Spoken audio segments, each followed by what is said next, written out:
Bueno, agradezco a la Asociación de Residentes Armenios por haberme invitado, haberme convocado para presentar a Gomidas, que quiero decir que lo que voy a leer es parte de un trabajo presentado y que se fue ampliando con los años desde el año 2003, a raíz de la admiración que mi marido y su padre guardaban por Gomidas, el padre de la música armenia, y que como desde mi profesión me dediqué a todo lo que tiene que ver con la salud mental infantil, me puse a indagar sobre la historia de este hombre y por qué había terminado sus últimos 20 años de vida en un asilo, en un neuropsiquiátrico en París, con el diagnóstico de esquizofrenia, pero que bueno, después coincide con otro trabajo de la doctora Rita Kuyunjan, que es una psiquiatra armenio-canadiense, que publicó un libro con muchos más elementos y concluyó también en que no había padecido esquizofrenia sino trastorno de estrés postraumático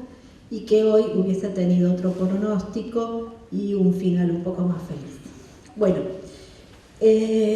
Sogomon Sogomonian, así era su nombre original, nació en Keotalia, en Anatolia, el 26 de septiembre de 1869 y falleció a los 66 años de edad en París el 22 de octubre de 1935.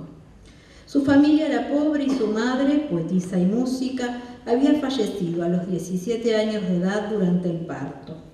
Su padre, de oficio zapatero, lo dejó también huérfano a los 11 años de vida. A los 12 años, Sogomon ingresó al liceo o academia religioso Kevorkian en Shmiatsin, en el Cáucaso. Era un adolescente con extraordinaria aptitud literaria y musical. Realizó estudios universitarios en Berlín durante 3 años, donde se destacó por su erudición en composición, piano, órgano, estética y musicología.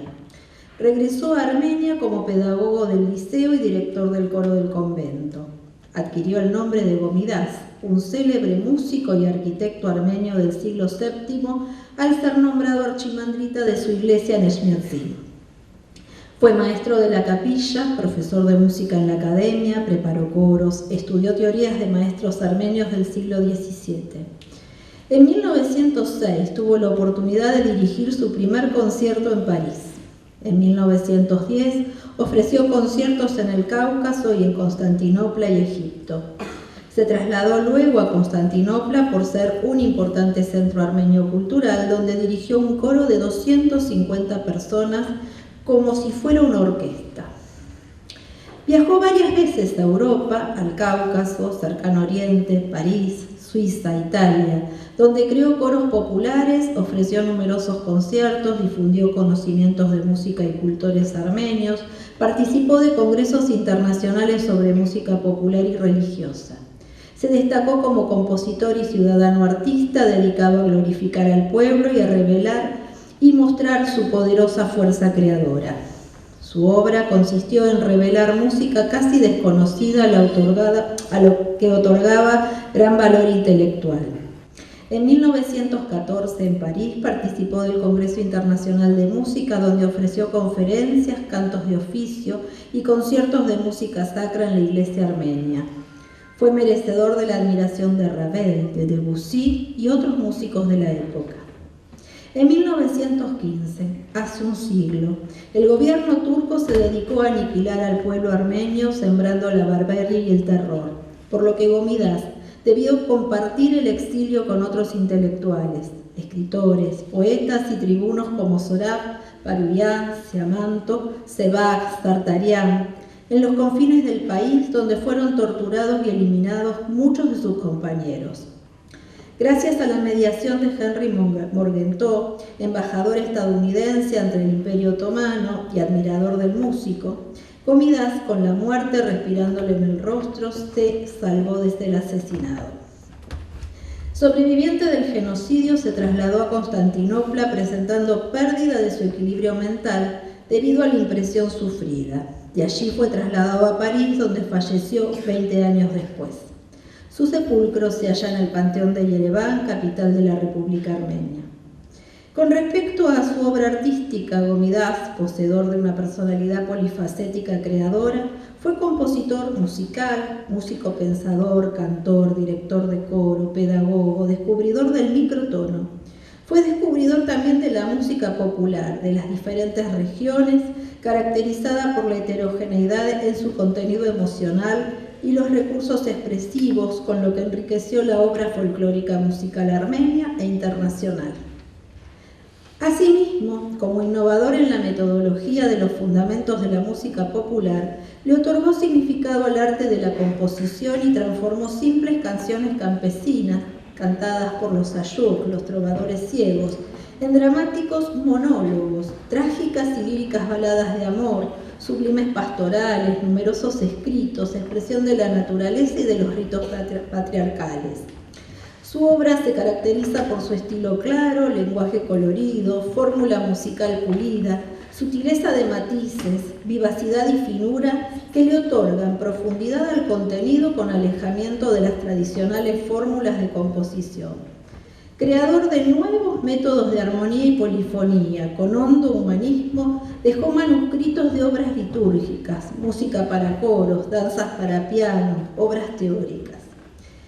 Hoy, gracias a los avances del conocimiento sobre la conducta humana y sus trastornos, junto al de las tecnologías y las neurociencias, se puede constatar a través de un análisis retrospectivo de su historia que su padecimiento mental no ha sido alienación por esquizofrenia, sino trastorno por estrés postraumático, coincidiendo con las conclusiones de la médica psiquiatra armenio-canadiense Rita Kuyunchan.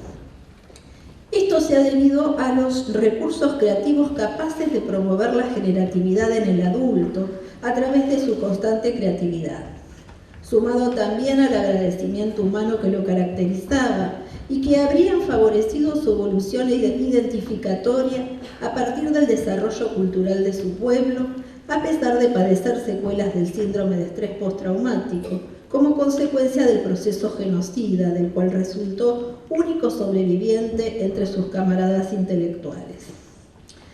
Este trauma vivido, tanto por haber sido testigo de la trágica masacre de sus compañeros como por estar sometido a la amenaza de su propia muerte, requirió de un proceso excesivo mental para la elaboración del duelo, que lo dejó exhausto y expuesto a la revocación vívida de sus recuerdos, difícilmente tolerados. No obstante, el arte musical favoreció el desarrollo de recursos resilientes a través de un mecanismo de defensa superior, la sublimación. Sogomón Sogomonian pudo reparar su propia historia infantil de sufrimientos y necesidades, producto de su orfandad temprana, desarrollando una personalidad polifacética y creadora a través del mecanismo de defensa de sublimación. Pero debemos entender el porqué del daño que puede provocar un genocidio en los individuos sobrevivientes. El término genocidio fue acuñado por el judío polaco Rafael Lemkin en 1945, definiéndolo como aniquilación coordinada y planificada de un grupo nacional, religioso o racial, por una variedad de acciones llevadas a cabo y apuntando a los fundamentos esenciales que hacen a la supervivencia del grupo como grupo. Los estados con abuso de poder proyectan en las víctimas indefensas sus impulsos tanáticos y se invierte así la polaridad del peligro. Y es depositada en la minoría la cualidad de peligrosidad. De este modo se mata sin culpa y con la plena vigencia de los mecanismos de negación.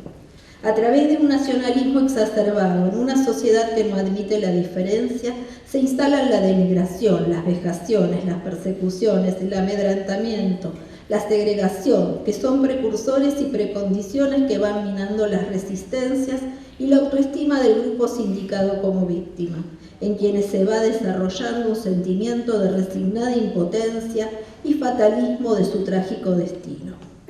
Este acto genocida perpetúa en las víctimas sobrevivientes las fuerzas tanáticas en una compulsión a la repetición, a los sentimientos de futilidad, desaliento, despersonalización, rigidez, obsesiones compulsivas como el trabajo en la víctima, a la transmisión transgeneracional de depresión cultural a hijos y nietos, carga de muerte, de duelos inelaborables, de martirio y sufrimiento que lleva a la vulnerabilidad del sistema inmunológico y a enfermedades psicosomáticas, como así también al enriquecimiento de la personalidad, junto a la ambigüedad y la confusión identificatoria.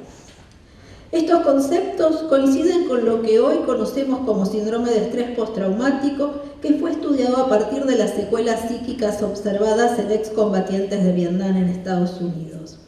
Este síndrome se manifiesta a través de múltiples síntomas y fracaso de los mecanismos de defensa, culpa por la supervivencia, que puede conducir a la psicosis, por lo que se confunde con la esquizofrenia.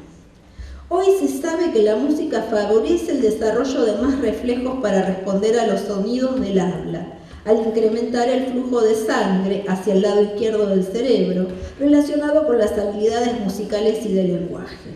La música está estrechamente relacionada con la cultura humana desde sus orígenes, y la práctica musical ayuda a desarrollar el cerebro y a mejorar sus aptitudes académicas. Es el núcleo accumbens, un núcleo del cerebro, una región del cerebro, el que participa en la asignación de valores emocionales y de recompensa a cada estímulo. El entrenamiento musical sería entonces una herramienta eficaz para la potenciación de la plasticidad cerebral. Y a pesar de los recursos desarrollados a lo largo de la vida de Gomidas para adaptarse a la adversidad, es decir, de ser un claro ejemplo de resiliencia, la adversidad del genocidio lo condujo a manifestar esta sintomatología alienante. Quizás sus relatos de tanta crueldad atestiguada generaron escepticismo y fueron interpretados como delirios, pero ello no impidió que continuara desarrollando su arte musical durante sus últimos 20 años de vida en el asilo psiquiátrico parisino, donde permanecía alojado. Y ahora una conclusión que se me ocurrió en estos días. En Yerevan, en las calles y plazas, encontramos monumentos erigidos para honrar a los artistas emblemáticos de su cultura. El escritor William Saroyan, los músicos Ayaan Dová y Aram Khachaturian, entre otros. Y una plaza con notas musicales forjadas en el hierro de sus bancos, con la estatua de Gomidas reposando sobre un tronco de damasco. Esos son los héroes del pueblo armenio. Sus únicas armas han sido sus partituras, sus libros, sus pinturas, sus letras, su arquitectura en sus iglesias. Y para finalizar, un pensamiento de Santiago Chosurian, músico también él, y dice: la música es una forma de transformar dolor en amor. Muchas gracias.